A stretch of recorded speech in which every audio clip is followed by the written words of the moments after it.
जगतसिंहपुर जिला रघुनाथपुर ब्लॉक अंतर्गत नालेबार देउली साही ग्राम आम गाँ आम साहित्य संसद पंचदश वार्षिक उत्सव अनुष्ठित हो संपादक अलेक चंद्र बेहेरा सभापतित्व में आयोजित उत्सव में मुख्य अतिथि भाव में केन्द्र साहित्य एकाडेमी पुरस्कार प्राप्त दास बेनुहर वरिष्ठ साहित्यिक डॉक्टर बाबाजी चरण पट्टनायक अनुष्ठान सभापति प्रभात कुमार नंद प्रमुख बहु विशिष्ट व्यक्ति मान जोगदे साहित्य को बंचाई रखापी आम गाँ साहित्य संसद लक्ष्य बोली कहुई।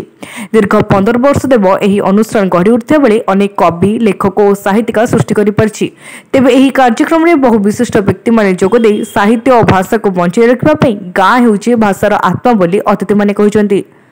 तेणु ग्राम जो विकसित होती तेणु विकसित ग्राम ही सहर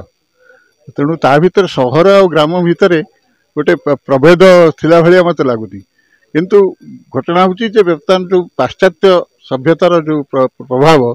से बेसी आम सहर में देखा देछि जहाँफल कि ग्राम्य संस्कृति और सहर संस्कृति भितर आम गोटे आकाश पाताल प्रभेद देखा चाहूँ। तेणु बर्तमान समस्ते पुणी से ग्राम्य संस्कृति की आसिले कारण ता द्वारा ही शांति बजाय रहा आनंद मिलिव एवं मनुष्यर जो निरोला जो उद्देश्य से सब से सुखर रहा चाहूँगी कंदल मुक्त रहा चाहूँगी। अतीत आम गाँ पुरस्कार प्राप्त होती गाँव में साहित्य अनुष्ठान गढ़ा और तार प्रसार कर विशेष भूमिका नहीं अलेक बेहरा एवं से संसदर लक्ष्य हूँ ओडिया भाषा साहित्यर समृद्धि गाँव आरंभ होता और पुणी थे गाँ माटी स्वर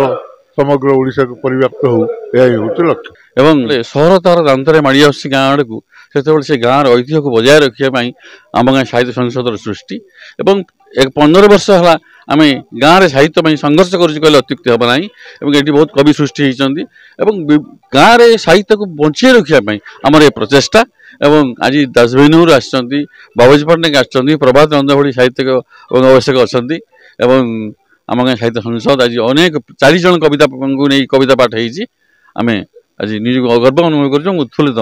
समाज को वार्ता या साहित्य बंचु और भाषा बंचु भाषा को बंचाई रखा गाँव हूँ भाषार आत्मा। जगतसिंहपुर रीता साहू रिपोर्ट तीर्थक्षेत्र लाइव।